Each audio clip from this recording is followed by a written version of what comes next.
රාමනාදන් අර්ජුනා මන්ත්‍රතුමා ඔබතුමාට විනාඩි 16ක කාලයක් ලැබෙනවා. මට විනාඩි 20ක් තිබ්බා. විනාඩි 20ක් තිබ්බා. දැන් විනාඩි 16යි ඔබතුමාට ඉතුරු වෙලා තියෙන්නේ. அதான் ஏற்கனவே கம்மண்ணே. Thank you everybody. முக்கியமாக இந்த நாட்டிலே ஒரு முக்கியமான பிரச்சனை இருக்கிறது. இன்றைய தினம் அன்றாதபுர வைத்தியசாலையிலே வைத்தியர் ஒருவர் நேற்றைய தினம் அவர் பாலியல் தொந்தரவுக்கு உள்ளாக்கப்பட்டிருக்கிறார். அதற்குரிய கண்டனத்துடன் முக்கியமான 3 விடயங்களை நான் இப்போது சொல்லணும். முதலாவதாக கிளிநொச்சி கரைச்சி பிரேத சபையினுடைய அடாவடித்தனங்கள். அதன் மூலம் இன்றைய தினம் கிளிநொச்சியிலே இருக்கிற கிளிநொச்சியினுடைய மார்க்கெட் சந்தையில் இருக்கிற வியாபாரிகள் மிகவும் மோசமாக பாதிக்கப்பட்டிருக்கிறார்கள் என்று சொல்லப்படுகிறது. சம்பந்தப்பட்ட அமைச்சரிடம் இந்த கோரிக்கையை நான் வைக்கிறேன். உங்களுக்கு தெரியும் 40 மில்லியன் செலவில் கட்டி வைக்கப்பட்ட 8 கடைகள் திட்டமிட்ட ரீதியிலே 10 மில்லியன் பெறுமதிக்கு அவை உயர்த்தி விலைக்கு கூடப்பட்டு அங்கே வாழ்வாதாரம் இல்லாமல் சிறு சிறு தொழில்கள் மூலம் அவர்களுடைய வருமானத்தை உழைக்கின்ற வியாபாரிகளை இன்றைய தினம் கரைச்சி பிரதேச சபை பாதைக்கு கொண்டு வந்திருக்கிற என்ற விடயங்களை சொல்லிக்கொண்டு, இரண்டாவதாக யாழ்ப்பாணத்தில் இருக்கிற முக்கியமான பிரச்சனை சாவகச்சேரி பிரதேச செயலத்தில் இருக்கிற பிரதேச செயலர் தொடர்பான முறைப்பாடுகள் வந்திருக்கிறது. இது சம்பந்தமாக ஜிஏ பிரதீபன் அவர்களின் கவனத்துக்கு கொண்டு வருகிறேன். நீங்களும் உடன்பாடு என்று சொல்லுகிறார்கள். அங்கே காணிக்கிளை மற்றும் ஐசிடி கிளைகளில் வேலை செய்கின்ற உத்தியோகத்தர்கள் சும்மா இருக்கிறார்கள். அங்கே மக்கள் திருப்பி அனுப்பப்படுகிறார் என்ற முறைப்பாடு இருக்கிறது. இரண்டாவது விடயம். மூன்றாவது, இன்றைய தினம் ஆன்லைன் சம்பந்தமான அமைச்சு என்பதால் இந்த பிரச்சனையை கொண்டு வருகிறேன். கிளிநொச்சியிலே ராமநாதபுரம் மாயனூர் என்னும் பகுதியிலே விபச்சாரம் செய்கின்ற ஒரு பெண்ணுடைய பெயர் ஷாலினி என்று சொல்லியிருக்கிறார்கள். அந்த பெண் தன்னுடைய டிக்டாக் வலைத்தளம் மூலமாகவும் அது தவிர யூடியூப் வலைத்தளம் மூலமாகவும் விபச்சாரம் செய்கின்ற விடயங்கள் பொதுவெளிக்கு கொண்டு வரப்பட்டிருக்கிறது. அது தவிர அதுக்கு உடந்தையாக இருக்கும் கிளிநொச்சி ஓஎஸ்சி RM கிஷான் எனப்படுவார்கள், RM கிஷான் ரொஷான் எனப்படுவார்கள் உடந்தையாக இருக்கிறார். அது சம்பந்தமாக எங்களுடைய பாதுகாப்பு அமைச்சர் மற்றும் போலீஸ் அமைச்சருக்கு இந்த விடயத்தை நான் கொண்டு வருகிறேன். 4வது விடயம் DK கார்த்திக் சம்பந்தமானது. சம்பந்தப்பட்ட மனநோயாளி ஒரு யூடியூபர் என்னை கொலை செய்வதாக சொல்லியிருக்கிறார். அதையும் நான் எங்களுடைய பொதுமக்கள் பாதுகாப்பு அமைச்சருடைய கவனத்துக்கு கொண்டு வருகிறேன். விடயத்துக்கு வருவோம். நாங்கள் நேற்றைய தினம் கிஸ்புல்லா என்று சொல்லப்படுகின்ற அமைச்சர் ஒருவர் ஒரு சில வசனங்களை சொல்லியிருந்தார். ராமநாதன் அர்ஜுனாவை மருத்துவ பரிசோதனைக்கு அனுப்ப வேண்டும் என்று. மற்றவர்களை மருத்துவ பரிசோதனை அனுப்புவதாக இருந்தால் அவர்கள் மருத்துவத்துறைக்கு, அதாவது ஒரு மருத்துவ சாலைக்கு செல்ல வேண்டும். ஆனால் கிஸ்புல்லா அவர்கள் விடயமாக நான் 1-2 வசனங்களை சொல்லுகிறேன். நான் இஸ்லாம் மதத்துக்கு எதிரானவன் அல்ல. මම කවදාවත් කතා කරේ නෑ මේ අපේ රටේ තියෙන මේ ඉස්ලාමික මාර්ගයේ වරදි කියලා කවදාවත් කිව්වේ නෑ. මම කිව්වා දරුවෝ ටිකක් බඳලා දෙනවා නම් අවුරුදු 9 අවුරුදු 8 දරුවෝ බඳලා දෙනවා නම් ඒක අපි වෙන ආගමක් තියනවා නම් ඒ ආගමෙන් ඒගොල්ලෝ බඳලා දෙනවා නම් ඒක වැරදි කියලා මම කිව්වා. ඒක මගේ ආගම වෙන්න පුළුවන්, බුද්ධ ආගම වෙන්න පුළුවන්, ක්‍රිස්තියානිටි වෙන්න පුළුවන්, ඉස්ලාම් වෙන්න පුළුවන්. ළමයිව බදලා දෙනවා නම් ඒක වැරදි කියලා මම කිව්වා. අනිත් එක ඒගොල්ලෝගේ දැන් මේක තියෙන ඒක රට. අපි දමල මිනිස්සු, අපි අවුරුදු ටිකක් යුද්ධ ආයුධ අරගෙන රණ්ඩු වෙච්ච මිනිස්සු අපි කියනවා මේ රට එක රට වෙන්න ඕනේ. එතකොට සමහරු කට්ටිය කියනවා මේ රට ඇතුලේ වෙනම මේ ඒගොල්ලෝට නීතිය තියෙන්න ඕනේ කියලා. ඒක සම්පූර්ණව වැරදි. මම කවදාවත් ඉස්ලාමීය ආගම ගැන කිසි වැරදක් කතා කරේ නැහැ. හැබැයි ළමයිව හිතලා බලන්න, ඔයාලගේ දරුව අවුරුදු 9 අවුරුදු 8 ඔය පව් මිනිස්සු පොයින්ට් ෆෝට දෙන්න බෑ. මේක මගේ කතාව, මගේ වෙලාව දෙන්න බෑ. ඉවරනාට පස්සේ දෙන්න. ඉවරනාට පස්සේ දෙන්න. මගේ වෙලාව ගන්න බෑ. හරිද? එතකොට මේක සම්පූර්ණ වැරදි. මේක ලෝක ආගම එනං නිසාම් කාර්ය පෙරමුම් මන්ත්‍රීතුමා අපේ රටට අපිට ගරු මූලාසන සභාපතිතුමනි මෙම ගරු පාර්ලිමේන්තුවේ මන්ත්‍රීතුමා ඔය ඊයේ කියපු කතාව නැවතත් කියලා පිස්බුල්ලා මන්ත්‍රීතුමාගේ නමත් කියලා ඉස්ලාම් ධර්මය ගැනත් මේ කියන කතාව කරුණාකර ඉඩ දෙන්න එපා. ඩිජිටල් කරණයේදී මෙවැනි අසත්‍ය සහ ජනතාව අතර වෛරය වපුරන කතා කියන්න එපා කියලා මම ගෞරවයෙන් කිල්ලා සිටිනවා. මේකත් මෙතුමාට කියන්න කැමැති. ඕගොල්ලෝ දන්නවා මේගොල්ලෝගේ ප්‍රදේශවල අපේ කෝවිලයක් කඩලා මාළු මාකටයක් හදපු මිනිස්සු මේගොල්ලෝ. අපි කවදාවත් මම කිව්වා පන්සල කඩන්න බෑ ජාපානයට. ඉතුරු ඇමතිලා ඔක්කොම කියනකොට, ඉතුරු එම්පිලා ඔක්කොම කියනකොට පන්සල කඩන්න ඕනේ කියලා මම කිව්වා. පන්සල කඩන්න බෑ මේ රටේ ආගම කිසි ප්‍රශ්නයක් දෙන්න බෑ කියලා. හැබැයි මෙතුමාගේ ආගමේ තියෙනවා නම් අපේ රටේ එළියට අපේ රටට ලැජ්ජා වෙන්න ඒ නීතිය අයින් කරන්න ඕනේ. මන්ත්‍රීතුමනි මරණොත් මට බය නැහැ. ඒක වෙනස් කරන්න ඕනේ කියලා මම කියනවා. ගරු මන්ත්‍රීතුමනි අපි විෂයට අදාළව කතා කරමු. අහිංස දරුව කොහමද බැඳලා දෙන්නේ? අවුරුදු 8 අවුරුදු 9 බබාලාව.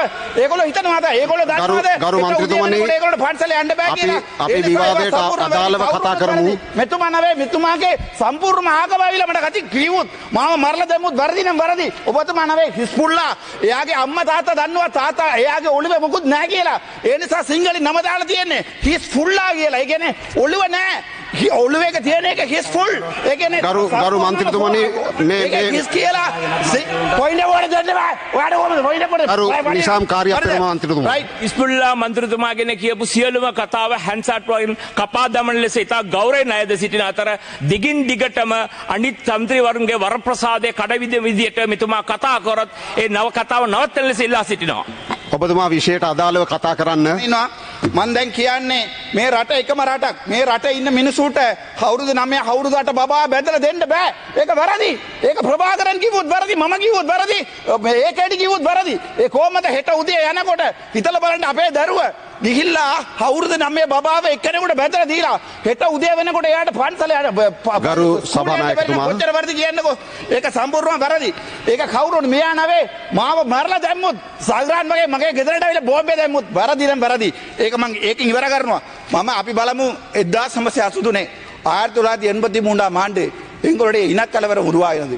அப்போது இருந்த காலத்திலிருந்து 1990 ஆண்டிலிருந்து எங்களுடைய இனம் சில சம்பந்தப்பட்ட இனத்தவர்களால் வெட்டி கொலை செய்யப்பட்டது. எங்களுடைய உயிர், எங்களுடைய உடல உறவுகள் வெட்டி கொலை செய்யப்பட்டது. ஆனால் அப்போதுதான் நாங்கள் ஆயுதம் தூக்கினோம். 1990களில் கூட என்னுடைய தேசிய தலைவன் இவர்களை சொல்லியிருக்கிறார், உங்களுடைய உடைமைகளுடன் வெளியேறுங்கள்.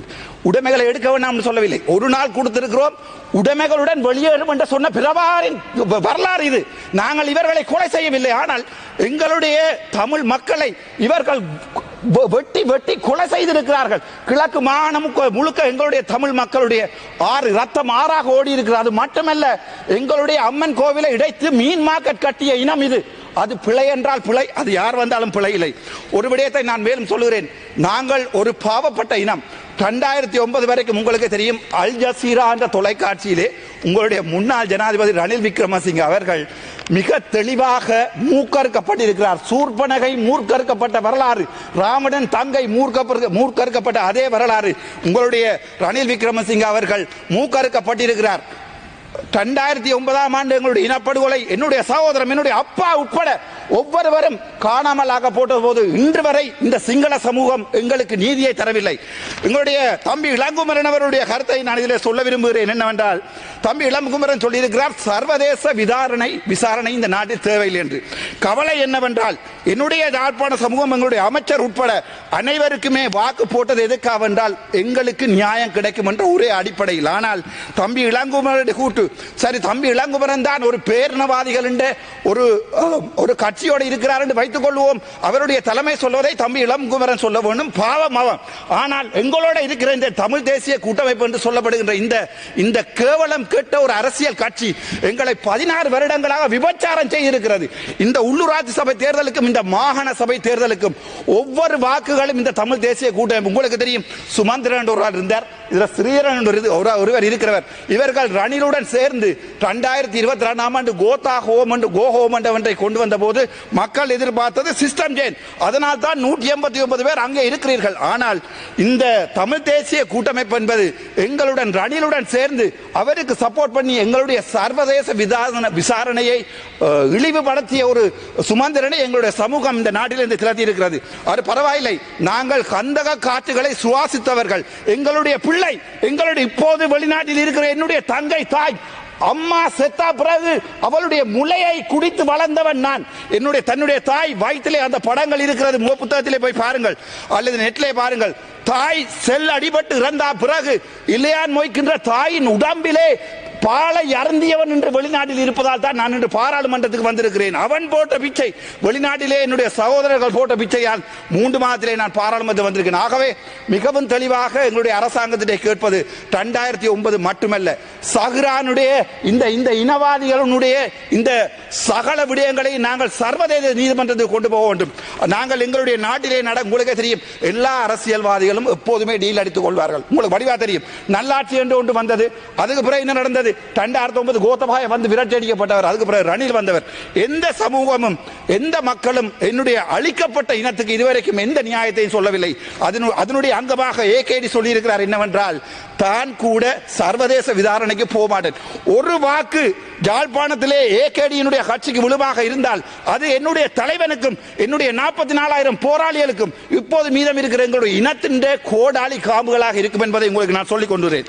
அது தவிர உங்களுக்குமே தெரியும், எங்களுடைய புதுமாத்தலன் உட்பட சகல ஹாஸ்பிட்டல்கள் கூட ஷெல் ஆட்லரி அடிக்கப்பட்டிருக்கிறது, அங்கே புக்காரா அடிக்கப்பட்டிருக்கிறது என்ற உண்மையை அல் ஜசீரா தொலைக்காட்சியிலே எங்களுடைய முன்னாள் ஜனாதிபதி ஒத்துக்கொண்டிருக்கிறார். அது பரவாயில்லை. பட்டலாந்து படுகொலை உங்கள் சார்பாக நான் கதைக்கிறேன், உங்கள் குரலாகவும் நான் இருக்கிறதுக்கு தயாராக இருக்கிறேன். பட்டலாந்து படுகொலை எனப்பட்டுக்கிட்ட 88,000 உங்களுடைய சகோதரர்கள், உங்களுடைய ரோகண விஜய் வீரர் உட்பட எல்லாரையும் கொண்டு சுட்டு கொண்டே கனத்த மயானத்திலே உயிரோடு எறிந்த வரலாறு உள்ள ரணிலை நீங்கள் பிடிக்காமல் இருப்பது உங்களுடைய அரசியல் கலாச்சாரம் என்றால் நான் அரசியலிலே ஒரு புள்ளியாகவே இருக்க விரும்புகிறேன். சரி, அதையும் பார்ப்போம். உங்களுக்கு தெரியும், ஜெனரல் சவேந்திர டி சில்வா எனப்படுபவர் ஒரு பிளாக் லிஸ்ட் பண்ணப்பட்ட ஒரு ராணுவ கமாண்டோ. அவர் மனித உரிமைகள் மீறுகிறார் என்று சொல்லி UN ஹியூமன் ரைட்ஸ் கமிஷன் நேற்றைய தினம் கூட UN ஹியூமன் ரைட்ஸோட என்னோட ஒரு ஆன்லைன் சூம் மீதமான இது நடந்த போது என்னுடைய குரலை இந்த பாராளுமன்றத்திலே இவர்கள் கதைக்க விட இல்லை என்பதை UN ஹியூமன் ரைட்ஸ் ஹை கமிஷனிலே முறைப்பாடாக எடுத்திருக்கிறார்கள். நான் இதை UN ஹியூமன் ரைட்ஸ் கொண்டு போயிருக்கிறேன். எனக்கு 77 நாள் கதைக்காம தந்திருப்பதற்கு. அதே போன்றுதான் எங்களுடைய சவேந்திர சில்வா அமெரிக்க அரசாங்கம். இன்னொரு விடயத்தை சொல்லுகிறேன். நான் பலஸ்தீனத்திலே உங்களுக்கு தெரியும் காசாவிலே நடக்கின்ற போர், அந்த காசாவிலே நடக்கின்ற போரின் போது அமெரிக்காவால் சொல்லப்பட்ட விடயம் என்னவென்றால், கோத்தபாயவும் அதே நேரம் எங்களுடைய முன்னாள் ஜனாதிபதி மஹிந்த ராஜபக்சவும் எவ்வாறு எங்களுடைய மக்களை பாதுகாப்பு பிரதேசத்துக்கு போ என்று சொல்லி குண்டடித்தார்களோ அதே மாதிரியே கொலை செய்ய வேண்டும் என்ற ஒரு முறைமையை வலதுசாரி அமெரிக்கன் அமைப்பு ஒன்று இஸ்ரேலுக்கு சொல்லியிருப்பதாக எங்களுடைய மெஹ்தி ஹாசன் சொல்லியிருக்கிறார். இதன் அடிப்படை என்னவென்றால், நாங்கள் சர்வதேசத்தால் நாங்கள் அழிக்கப்பட்டிருக்கிறோம் என்று ஏற்பட்டிருக்கிறது. UN ஹியூமன் ரைட்ஸ் கமிஷன் சொல்லுகிறது எங்களுடைய 40,000 சகோதரர்கள் அழிக்கப்பட்டிருக்கிறார்கள். இப்போது இருக்கும் ஒரே குரல், தமிழனின் ஒரே குரலாக நான் இருக்கிறதுக்கு ஆசை. எனக்கு சாவதற்கு பயமில்லை. சாவதா இருந்தால் எனக்கு பாதுகாப்பு நீங்கள் தரவில்லை, தேவையில்லை. என் கைகள் என்னை பாதுகாத்துக் கொள்ளட்டும், அல்ல என் உடலை என்னுடைய சகோதரர்களுக்கு நீங்க அனுப்பி வையுங்கள். 44,000 உறவுகள் பார்த்து கொண்டு தான் இருக்கின்றன. உங்களுடைய அரசாங்கம் தந்து பாதுகாப்பில் வாழ்வதை விட என் உயிரை இழந்து என் சகோதரர்களோட போயிருக்க நான் தயாராக இருக்கிறேன். ஆனால் மிகவும் கவலை என்னென்றால், இந்த 1-2 ஒரு முஸ்லிம் அமைச்சர்கள் எங்களை பார்த்து கதைக்கிற கதை. நாங்கள் எந்த இனத்துக்கும் எதிரானவர்கள் அல்ல. ஒரு நாளில் போங்கோ, ஜாழ்ப்பாணத்தை விட்டு வெளியேறுங்கள் என்று சொல்லி உடைமைகளுடன் வெளியேறுங்கள் சொன்ன தலைவன் நான், என்னுடைய தலைவன். ஆனால் இவர்கள் என்ன சொல்லி இருக்கிறார்கள் என்றால், எனக்கு மூளை சரியில்லை. இதே அவருடைய தாயார் தெளிவாக සිංහලத்திலே பேர் අම්මා හිස්බුල්ලාගේ අම්මා හරියටම නම දාලා තියෙනවා. හිස්බුල්ලා ඒ කියන්නේ ඒ ඔළුව හිස් කියලා කියලා තියෙන්නේ. ඒක සිංහලෙන් නම දාලා තියෙන්නේ. කඩාගෙන ඉන්න. ගරු මන්ත්‍රීතුමනි, නෑ සාදාවට පිළියෝ. ගරු මන්ත්‍රීතුමනි, අපි මේ විවාදය විනයානුකූලව ගෙන යා යුතුයි. මගේ අයිතිවාසිය තියෙනවා. මගේ නම සටහන් කරලා ඒ හිස්බුල්ලා මන්ත්‍රීතුමා කියපේකට උත්තර දෙන්න මට අයිතිය තියෙනවා. වෙනත් මන්ත්‍රීවරුන්ට අපහාසයක් වෙනවා නම් ඔබේ කතාව නවත්තන්න සිද්ධ වෙනවා මට. කොච්චරලා තියෙනවද? වෙන මන්ත්‍රීවරුන්ට හෝ කාට හෝ අපහාසයක් කරනවා නම් මේ කතාව නවත්තන්න සිද්ධ වෙනවා මට. මන්ත්‍රීතුමා අහන්න, මගේ නම සටහන් කරලා මම පිස්සක් කියලා කියනවා. ඔබතුමා විවාදයට සහභාගී වෙන්න ඔබතුමාගේ කාලය තව විනාඩියයි තියෙන්නේ. මං අහන්නේ ෆීඩෝෆීලියා කියන්නේ ඔබතුමාගේ කාලය තව විනාඩියයි. මගේ බලාව අර පැත්තට දීලා තියෙනවා, වරදක් කරන්න එපා. ෆීඩෝෆීලියා කියන්නේ පොඩි ළමයිත් එක්ක සෙක්ස් කරන ලෙඩක් තමයි ෆීඩෝෆීලියා. එතකොට පොඩි දරුවක් අපි දැකලා එයාත් එක්ක සෙක්ස් කරන්න ඕනේ කියලා හිතනවා නම් ඒක ෆීඩෝෆීලියා. එතුමාට සයිකෝද නැත්නම් ඒක වරදි කියලා කියපුව එකට මම පිස්සක්ද කියලා මම මේ ජනතාවට අහනවා. ඒක අමතරව මට කියන්න කැමතියි. මම තපරේ ඉවර කරන්නම්. මට ඕන නැහැ වෙලාව, ඔයගොල්ලෝගේ වෙලාව අරගෙන මට කතා කරන්න කිසි ඕමනාවක් නැහැ. හැබැයි මගේ වෙලාව දෙන්නේ නැහැ කියලා UN හියුමන් රයිට්ස් කොමිෂන් එකේ හයි කොමිෂන් එකේ මම කියලා කම්ප්ලේන්ට් කරලා දිනවා. ඒක බලාගමු අපේ රට වෙනුවට. ඔබතුමා මාතෘකාවට අදාළව කතා කරේ නැතුව කාලය ගෙවිලා ගියා නිකම්ම. මගේ කතාව දෙන්නේ මට කරුණා කරලා තව විනාඩියකින් කතාව අවසන් කරන්න. ඔබතුමාට ඩිසයිඩ් කරන්න බෑ මං කතා කරන්නේ මොනවද කියලා. හරිද? ඔය පුටුවේකට අපි රෙස්පෙක්ට් එකක් දෙනවා. මගේ බලාව නැස්ති කරන්න එපා. මේ බේජ පබ්ලික් ඉන්වෙස්ට්මන්ට් ප්‍රොජෙක්ට් කියලා පොතක් තියෙනවා. මේ පොත ගැන මම විනාඩියකින් හෙටින් කියලා ඉවර කරන්නම්. මේකින් இந்த மேஜர் பப்ளிக் இன்வெஸ்ட்மெண்ட் இந்த புத்தகத்திலே வடக்கு கிழக்கு மாகாணத்திலே ஜெனரல் எடுகேஷனுக்காக நீங்கள் வழங்கி இருக்கிறது சைபர் வீதம். அதே மாதிரி யூனிவர்சிட்டிக்காக நீங்கள் அதாவது பல்கலைக்கழகங்களுக்காக நீங்கள் வழங்கி இருக்கிறது 0.28 வீதம் வடக்குக்கு, கிழக்குக்கு 0.8 வீதம். அதே மாதிரி இளைஞர்களுடைய விளையாட்டுத்துறைக்காக நீங்க வழங்கி இருக்கிறது சைபர். அதே மாதிரி பெண்களுடைய பாதுகாப்புக்காக வழங்கி இருக்கிற சைபர். பின்னாடி religious cultural and heritage ministry 2350 million பாவித்திருக்கிறது. ஆனால் இந்த புத்தகத்திலே வடக்கு கிழக்கு இருக்கிறது சைபர். அதே நேரம் நொதர்ன் ப்ரோவின்ஸில் அக்ரிகல்ச்சர் அண்ட் லைஃப் ஸ்டாக்குக்காக 18 பில்லியனும் 25 பில்லியனும் பாவிக்கப்பட்டிருக்கிறது. வடக்குக்காக டூரிசத்துக்கு வரப்பட்டிருக்கிறது பிந்துவாய் சைபர். මුචදේ සොලි තපරේ දෙන්න මම ඉවර කරන්න. ඒ වගේ නොදර්න් ප්‍රොවින්ස් එකේ අපි මුල්ලිවායි කාලේ අපි අර පාලම හදන්න දුන්නා මිලියන් 500ක්. හැබැයි 500 மில்லியன் கொடுக்கப்பட்டிருக்கிறது. அந்த 500 மில்லியன் 1.37 வீதம் மொத்த உங்களுடைய வடக்கினுடைய செலவினுடைய 1 வீதம் சைபர் வீதமான இவற்றையெல்லாம் தந்துவிட்டு வடக்கு மக்களுடைய வாக்குகளை நீங்கள் பிச்சையாக கேட்டு என்னுடைய இனத்தை අවසන් කරන්න. என்னுடைய இனத்தை நீங்கள் அவமதிப்பீர்களா இருந்தால் வடக்கில் இந்த முறை உள்ளூராட்சி சபையிலே விழுகிற ஒவ்வொரு ஓட்டும் எனக்கு எதிரான ஓட் அல்ல, என்னுடைய தமிழனுடைய எதிர்காலத்துக்குரிய ஓட்.